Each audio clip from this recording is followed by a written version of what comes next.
Ku nyon có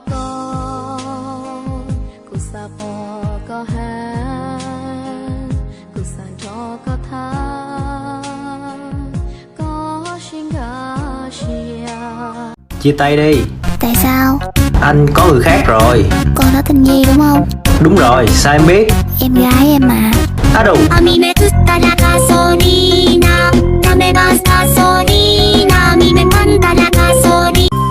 Có yêu cho cô nó có bao lúa chia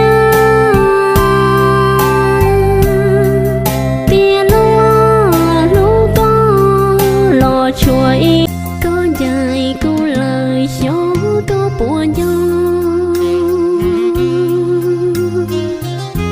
có dài câu lời cô duyên dấu nhau.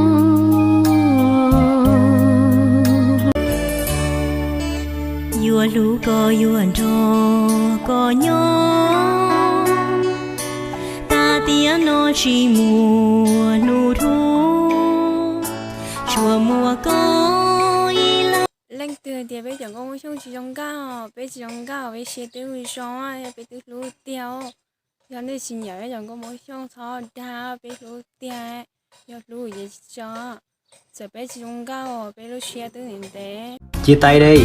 Tại sao? Anh có người khác rồi. Con đó tên Nhi đúng không? Đúng rồi, sao em biết? Em trai em mà. Em trai em mà. Nhi mày là con trai à? Sai hết kịch bản của anh rồi. Lỗi kịch bản rồi, để em nói lại. Thôi khỏi cần, em dùng hành động cười đi cho đúng kịch bản.